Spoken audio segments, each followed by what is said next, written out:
विठ्ठल विठ्ठल गजरू करू प्रल्हादादिका गुरु असं म्हणत आता खरं तर काही तासांमध्ये ही वारी जी आहे तर ती पुण्याच्या दिशेने येणार आहे आणि ज्या ठिकाणी संत ज्ञानेश्वर महाराज यांची पालखी विसावा घेते त्या पालखी विठोबा मंदिराच्या इथे आपण आत्ता आहोत आणि आपण पाहिलं की ज्या पद्धतीने दाळंदी असेल किंवा देहू असेल इथे न जाता वारकऱ्यांना आवाहन करण्यात आलेलं होतं की पुण्यातून या संपूर्ण वारीमध्ये सहभागी व्हा आणि त्यासाठीच सगळे वारकरी मंडळी जे आहेत तर ते कालपासूनच पुण्यात हजर व्हायला सुरुवात झालेली आहे। मी आता जिथे आहे इथे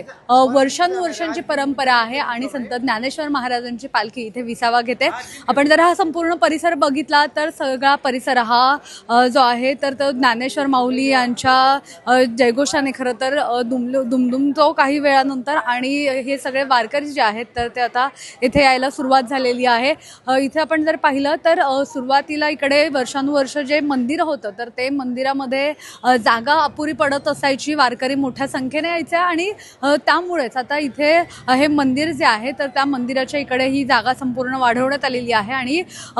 जी तयारी आहे तर ती आपल्याला इथे दिसेल की कशा पद्धतीने विद्युत रोषणाई करण्यात आलेली आहे, मंडप जे आहेत तर ते घालण्यात आलेले आहे, फुलांची सजावट करण्यात आलेली आहे आणि जेव्हा माऊलींची पालखी इथे विसाव्याला येते तेव्हा मोठ्या प्रमाणात गर्दी होते। इथेच आपण जिथे आता उभे आहोत तर इथेच ही पालखी जी आहे तर ती विसाव्यासाठी ठेवली जाते आणि मग दर्शनाच्या ज्या रांगा आहेत तर त्या लांबच लांब रांगा होतात, त्यामुळे या रांगांमधून दर्शन घेताना वारकऱ्यांना व्यवस्थित दर्शन घेता यावं यासाठी ही सगळी तयारी जी आहे तर ती सुद्धा व्यवस्थित करण्यात आलेली आहे। दुसरीकडे जर आपण पाहिलं तर पोलिसांचा व्यवस्थित बंदोबस्त जो आहे तो इथे करण्यात आलेला आहे आणि सगळे वारकरी माऊली जे आहेत ते सुद्धा इथे येताना पाहायला मिळतात। खरं तर ही वारीची परंपरा जी आहे ती अतिशय जुनी आहे आणि संत ज्ञानेश्वर महाराज यांचा पालखी सोहळा जो आहे तर तो यंदा 338वा वर्ष आहे आणि ही पालखी सोहळा जो आहे तर तो संध्याकाळच्या वेळेला या संपूर्ण परिसरामध्ये दाखल होईल। संगमवाडी ब्रिज जो आहे तर तिथून या दोन्हीही पालखी पुणे शहरात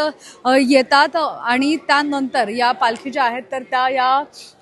दोन ठिकाणं आहेत, जसं की परंपरेनुसार पालखी विठोबा मंदिर जे आहे तर तिथे संत ज्ञानेश्वर महाराजांची पालखी असते तर संत तुकाराम महाराज यांची पालखी ही निवडुंगा विठोबा मंदिर जे आहे तर तिथे विसाव्यासाठी असते। उद्याचा दिवस विसावा करतात या दोन्ही पालखी पुण्यामध्ये आणि त्यामध्ये पुण्यातले जे पुणेकर आहेत किंवा राज्यभरातून येणारे जे लोक आहेत तर ते इथे येऊन